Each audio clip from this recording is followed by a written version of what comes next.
Hello students, I'm back with another story. Today's story is The Touch. I've divided this story into different parts. I'll be reading the parts first and then I'll be giving an explanation of those parts for y'all to understand it in a better way. So let's begin the story. The Touch. Part 1. When I arrived, I found my father lying on the string cot facing the wall. I had left my slippers outside the threshold, so my footsteps did not give away my presence. I went up to the cot and asked, "Are you asleep?"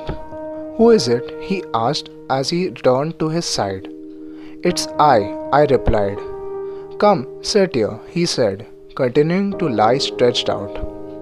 When he heard me pulling the steel chair and preparing to sit down, he asked, "Why do you want to sit so far?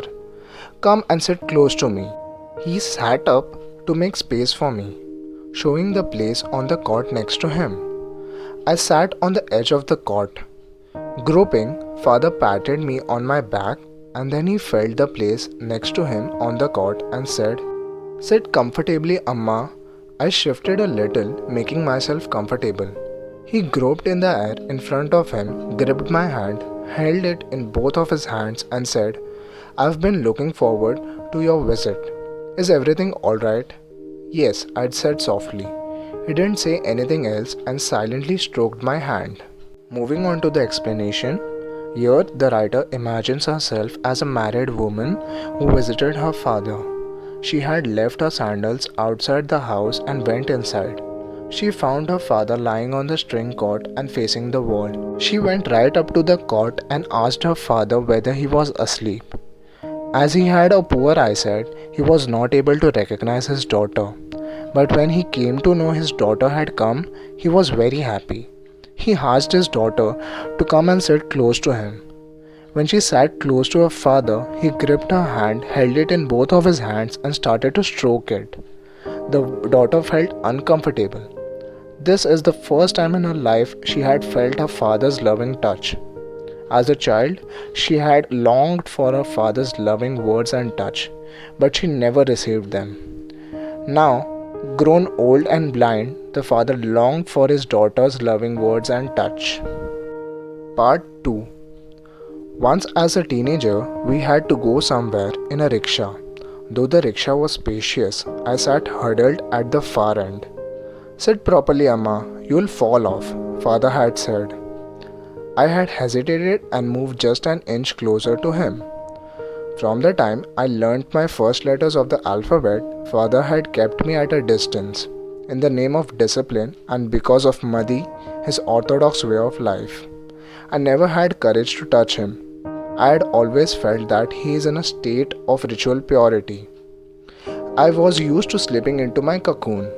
So how could I ever think of sitting close to him in a rickshaw, our bodies touching? Moving on to the explanation. In this part, she is recalling her past events. Once, as a teenager, the writer had to go somewhere in a rickshaw. Even though the rickshaw was spacious, she sat in the corner. Her father asked her to sit properly, but she just moved an inch closer to him.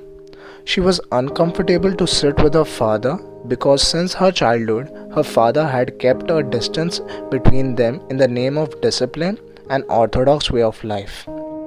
He had never shown his father's love towards her, so she never had the courage to touch him.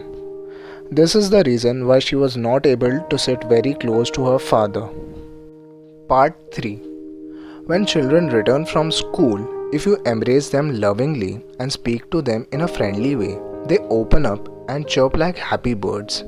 Instead, if they are greeted harshly at the threshold with, "How much did you score in maths?" or "Have you brought your report card?"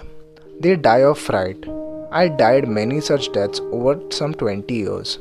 I still haven't got over the diffidence they created. Moving on to the explanation. In this part, the narrator tells us about two types of parents.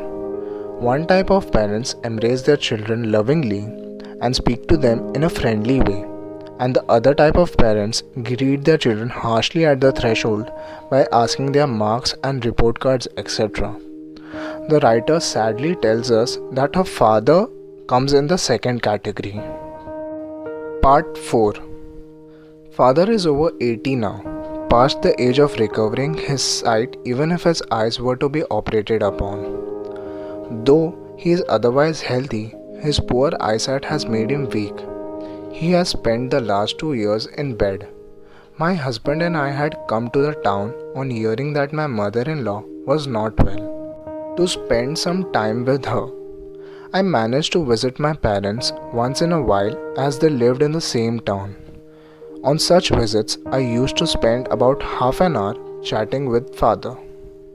Moving to the explanation part, the narrator's father is 80 years old.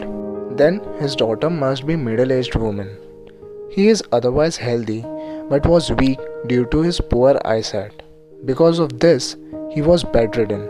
Actually, the narrator and her husband had come to the town on hearing that her mother-in-law was not well. In between, she managed to visit her parents once in a while. So, whenever she visits her parents, she spends half an hour chatting with her father. Part 5. To sit close to father is to revive a faint memory of childhood. When he took my hand into his hand and stroked it with love, the longing I had felt as a child for such a touch flooded my inner being and tears welled up in my eyes. I choked. I couldn't speak. Would he understand that I had once longed for his loving touch? Perhaps all the love and affection that had flowed between us in letters evaporated at his sharp, intense look whenever we came face to face.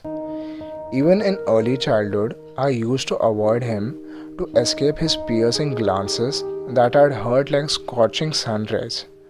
Now, though I knew that they had been extinguished, why was I still unable to feel free with him?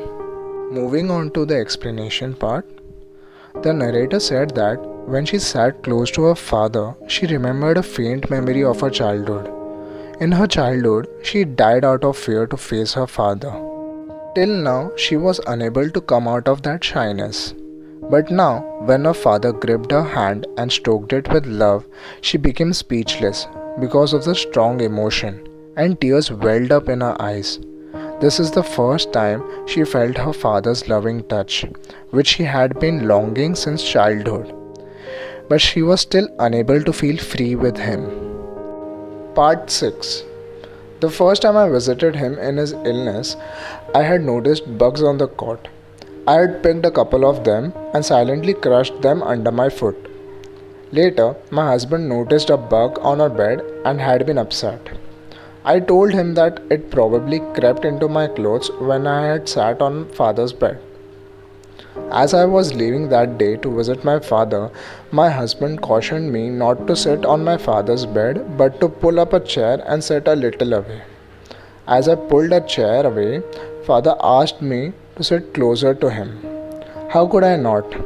He was not happy until I almost leaned against him and had his hands in mine. Moving on to the explanation, when the narrator visited her father for the first time, she had noticed bed bugs on the cot. She had picked a few of them and silently crushed them under her feet. Later, her husband noticed a bug on their bed and he had been upset. And next time, he cautioned her not to sit on her father's bed. So, as she pulled a chair to sit, her father asked her to sit close to him and she couldn't refuse him. Part 7. Father had longed for sons all his life, but was now left with only his daughters. At the fag end of his life, he had lost his grown-up son, the perpetuator of his name. Perhaps that is what destiny means. When my brother died, I had hesitated to face my father. Some unknown feeling of guilt had held me back. I had felt like taking him in my arms and reassuring him, saying, "Don't worry, I am here." But I hesitated to even touch him. That's how I had been raised. Moving on to the explanation, the narrator said that her father had longed for sons all his life, but was now left with only his daughters, which means his sons are not alive now.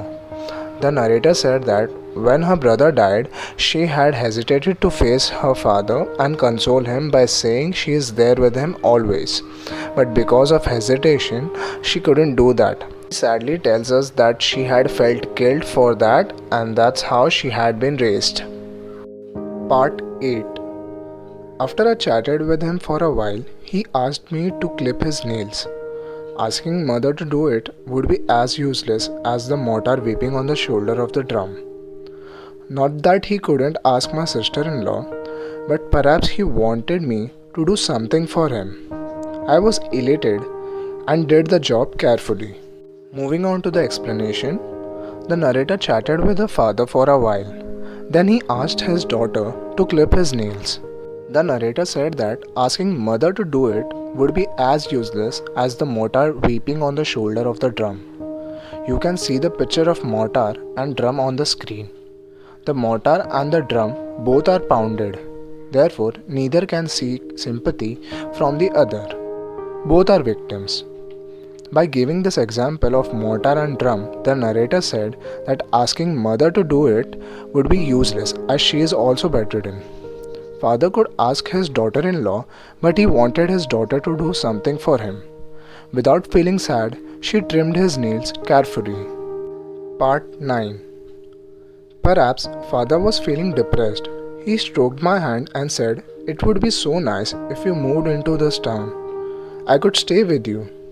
I looked at him helplessly, a look he couldn't see. I couldn't reassure him with words either. Father didn't speak again and was silent as he stroked my hand. At the moment, my education, my job, and everything else appeared vain and superficial. I sat for a while before leaving. As I returned in the rickshaw, father's tender touch haunted me. Tears welled up in my eyes and blurred my view of the road. Moving on to the explanation, the narrator's father pleaded with her if they moved into his town, he could perhaps stay with them. She was a married woman and under her husband's scale, she was not able to reason her father that she could move to the same town. She looked at him helplessly. The father understood that and didn't speak again. He silently stroked her hands. At the moment, she felt that her education, her job, and everything was superficial and useless in front of her father's love. While returning back in rickshaw, she was still haunted by her father's tender touch and tears welled up in her eyes. So students, this was the story about the touch. I hope you all understood it. Thank you so much for watching and have a wonderful day.